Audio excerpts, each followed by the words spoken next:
Aloha! It's 365 Real Estate Minute with Eric and Julie Ziemelis from Real Broker, and we are here to tell you today about 5 things that you need to know about buying real estate on the Big Island. And what we came up with this is that we have a lot of people that ask these questions. So these are the ones that people stumble most upon when we are talking about them. So we thought we'd make it so you guys don't have to trip and fall about all these little things, and we'll give you little hints on what they are. Right. And then that way, if you're deciding to buy a house in 2024 or beyond, you've got the inside scoop on how to make it a little bit easier for you. Let's get going. Okay, so first of all, the biggest question that everybody has and everybody misses is where to live on the Big Island. And it doesn't seem like it's that big of a deal on the mainland. You're in a city, you've got several choices, but in general, the city tends to be the same.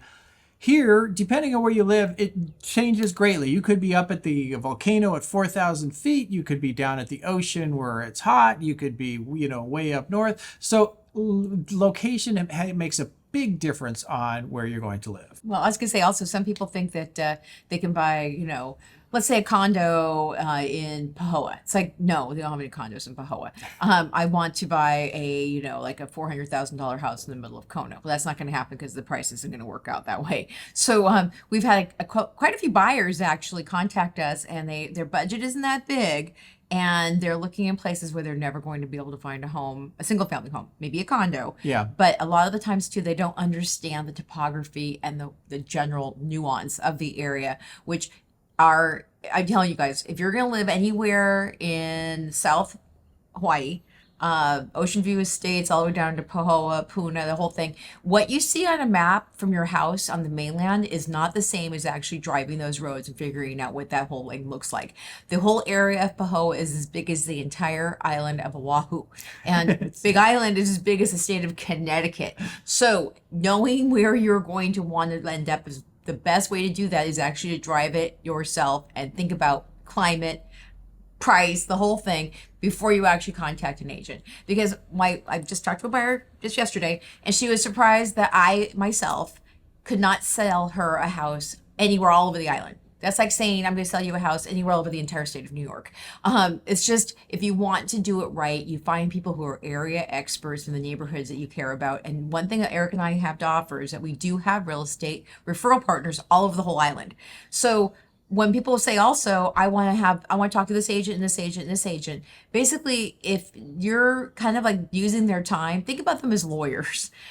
Would you keep 5 on the phone, asking questions about what they're doing? You want to do either some research yourself or pick an agent that's actually going to be able to work with you in the place that you actually are going to live.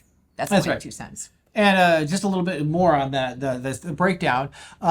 In general, the west side of Hawaii has the vacation side, and so that has tendency to be, the prices tend to be quite a bit more expensive there. 50% more than the east side. Depending on where you are on the east side. So figure on Kona side to buy a house is, starts at $900,000 for a reasonable one. You could probably get a little less to real on, but then it goes up from there. So they're really, but Hilo is up to $600,000. $700,000, and they all vary, but that's roughly you can get a house. And then you go down to the Puna area and different areas around Ocean View, and they can get cheaper. $350. You can get a house for $350. So that, of course, is the first determination on where you're going to live. Is what can you afford? Yeah, and if you can afford all of it, then it's a question of what kind of lifestyle do you have. Right. Do you want to have lots of acreage, and do you want to be able to do that, or do you want it more like a resort kind of community for where it is? So one of the things that we offer also when you work with us is you get a free guide. I actually wrote a book called The Insider's Guide to Buying Real Estate on the Big Island of Hawaii. It doesn't get much more descriptive than that.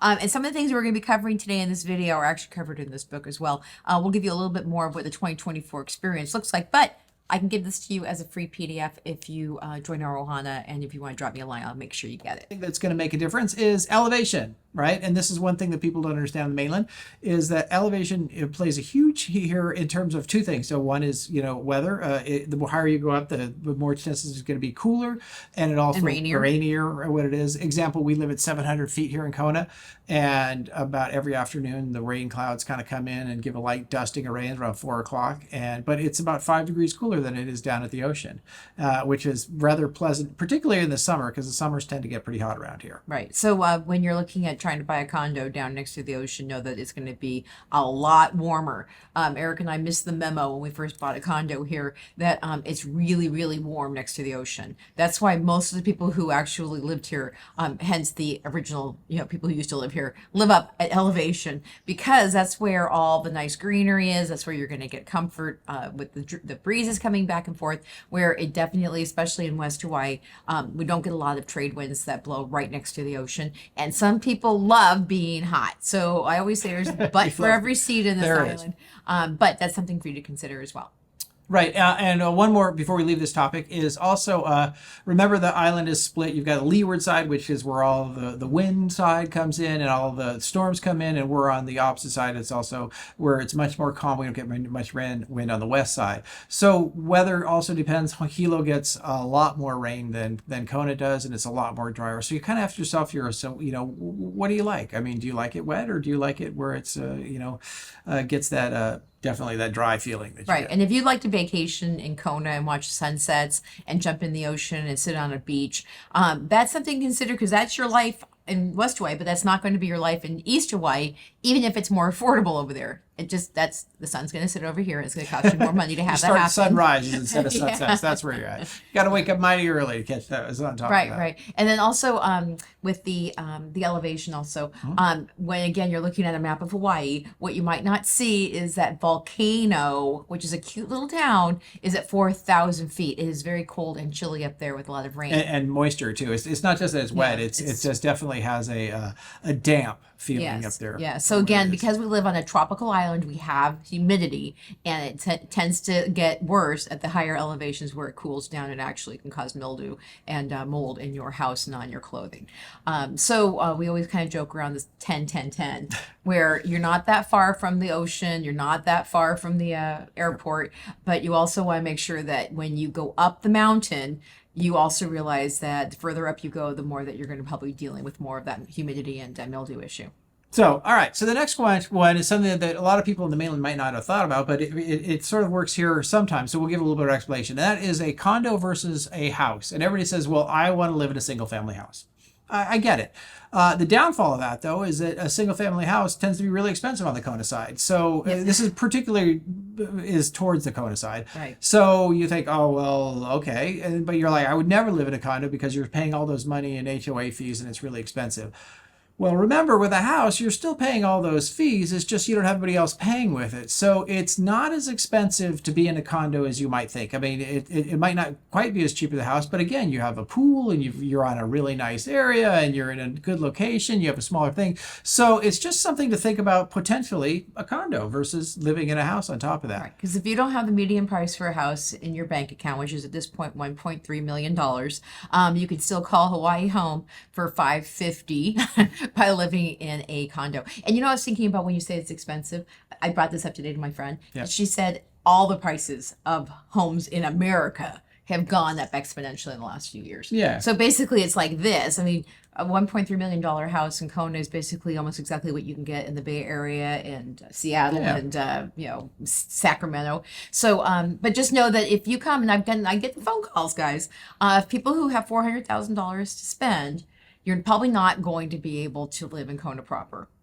Well, so okay, so one more while we're getting on the condo thing here is that there are not many condos on the east side. There's only a few complexes over there. Majority of the condos are here on the west side in Waikoloa Village, and Kailua Kona. They're designation vacation zones, so you're going to get people vacation here. So that's one of the things that might be a downfall from condos, is you get to have all those people that come in every week and are expecting to have a good time at 4 o'clock in the morning. Yeah. Unless you pick a condo complex like Alihilani, who does not allow short-term vacation rentals. Right. And Alihilani is one of our bigger complexes here in Kona, and they're 350 units. Right. So again, this is why having a local expert is important, because there are condo complexes that you cannot have short-term vacation rentals at, and there are complexes places that take pets and some that don't. There's and some have different HOA structures based on, you know, if you're close to the ocean, it's gonna be more because the impact of weather against the sides of the condos versus across the street. All these different nuances that go with it, and also. Waikoloa Resort has a lot of investment property up there in terms of condos. But again, it's like when we call it, you know, more investment, there are more tourists. There's not a lot of people who live there full time. So when we say about like coming and living here on the island, more people live in Kona than they do up in the Waikoloa Resort area. Right. And there's two parts of Waikoloa. There's the Waikoloa Resort area, which is essentially along the coast. And then there's Waikoloa Village, which is about 7 miles up the road, kind of in the middle of nowhere.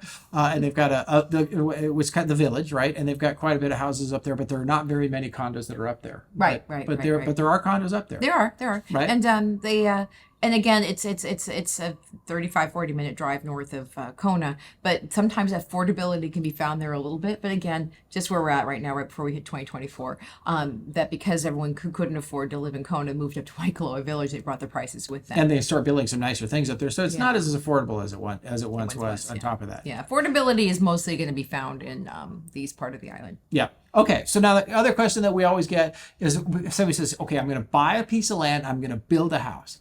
And particularly a tiny house is what they're going to say. And I'm going to group a group of tiny houses because we want to be farther with. People want to move to Hawaii and build a commune of tiny houses. Yeah. Don't think you're the only one who's thought of this idea. And the county won't let you do it. We have zoning regulations that don't let you put up a bunch of little tiny houses on an acre of land. Right.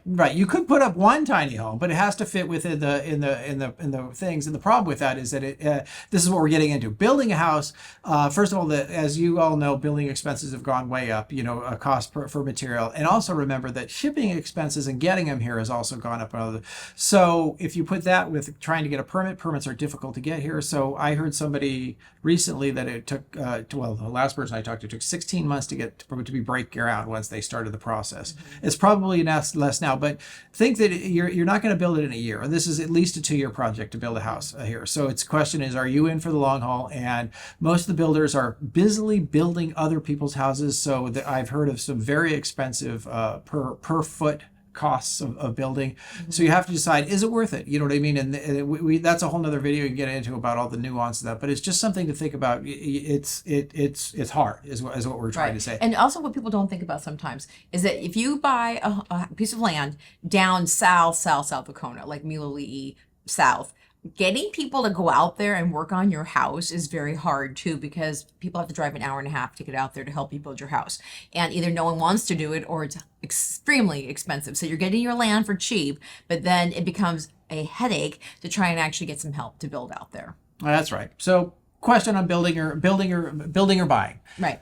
Okay. The other question we always have is lava zones. And for you guys that don't know lava zones, we have a series of different lava zones depending on how close you are to the getting wiped out by a volcano that comes on. Eruptions. Here in Hawaii, in Kona, we're a lava zone 4, which means that we are under Hualalai, which is an active volcano, but it hasn't gone off in 150 years. So it doesn't look like that's going to happen anytime soon. But for lava zones, particularly, there's a group of houses that are on the east side of Hawaii in the Puna area that are lava zone 1 and 2.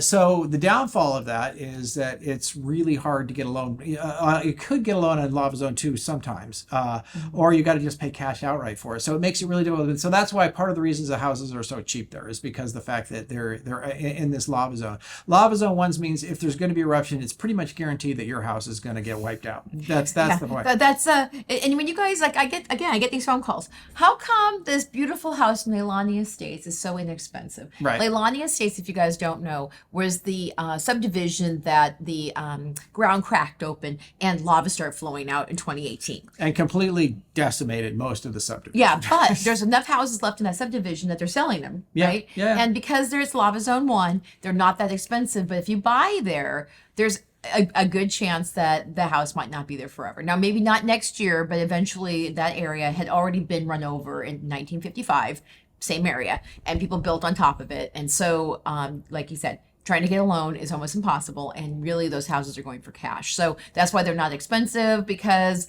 most people can't come up with more than $300,000 in cash. So just keep that in mind. We always say too, you get what you pay for on this island.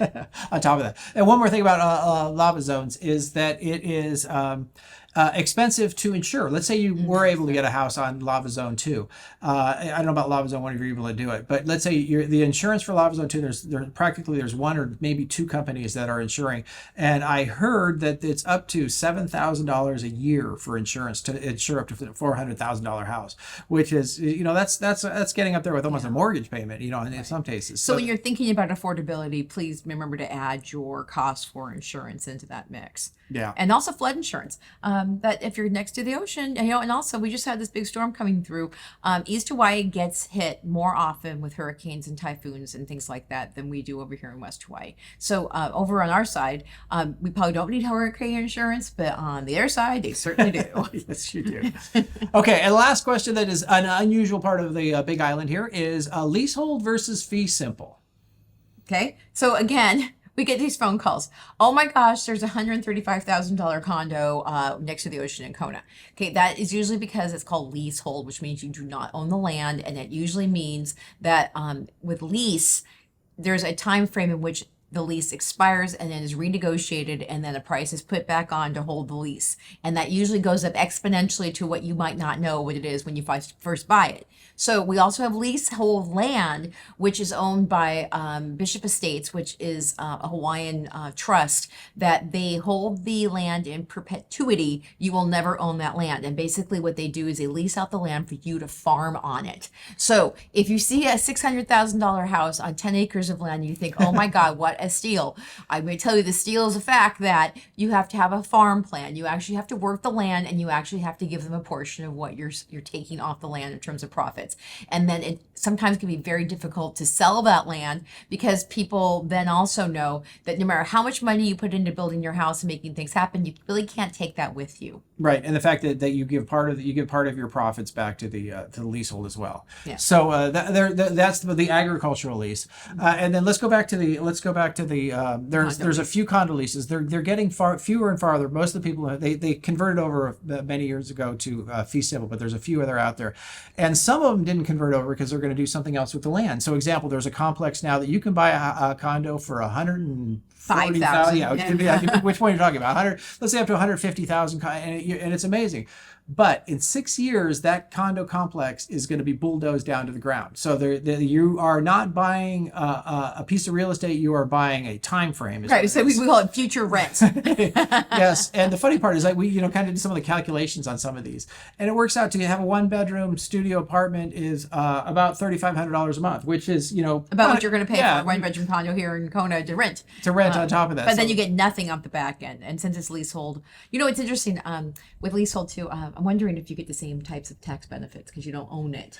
You can write parts of it off and parts of it, but check with your tax guru. We don't know. Yeah. On top of that, those are things that I heard on top. But again, if there's a screaming deal, there's a reason. And lower prices, and they're not very good on Zillow, and Redfin are not very good of being able to decipher which is which. Yeah. They're so not known for that. Here's a little tip for you guys. The outward facing website of our MLS is called alohaliving.com. So if you're scrolling through Zillow and Redfin, they're not having the most up to date information about what's really coming on the market. And also, if you go through Aloha Living, it says LH, which is leasehold, or FS, which is fee simple, and you want FS if you want to actually own the land and not have to deal with all the crazy of giving part of your funds back to the Hawaiian government. Right. So those are our tips for today. Interesting things that you might not know. We've got, we're thinking about starting a kind of a series of these and keep these going to see if there's enough interest, because there's a lot of little things that just kind of get dropped along the way, and it's kind of nice to have somebody fill you in on the subtleties of buying real estate. I mean, everybody's got the basics, but it's the little nuances of Hawaii that really make it kind of challenging for it. Right. And if you want to know more, again, I wrote the book on a lot of these different things that you see. And also, again, it's really important to make sure that you are using agents that have been on Hawaii Island for quite some time. Because again, my friends who are over in East Hawaii know the lava zones, exactly where they cut through different neighborhoods, the rift zones, the whole experience around the volcano experience, because that we are the only Hawaiian island that has an active volcano on it. It does make a difference in terms of where you want to live. And then also we have people who also are experts in Waimea, up in the Hawaii. Totally different attitude, totally different area than even South Kona. So again, we can help you find those experts, but definitely you want people who know about their specific neighborhood you're looking in to buy. And we can definitely help you with that. We can also offer you updates on what's happening with the market. We do these 3 times a month. So you can join our 365 moving to Hawaii and buying a home group on Facebook if you are not already working with a real estate agent. And also we have this obviously YouTube channel where you can find lots of information, and we're updating it all the time. If you have questions that you specifically like to have us answer on the next video, go ahead and drop them in the comments below, and subscribe to our channel, please. That's right. And Okay. with that, we say Aloha.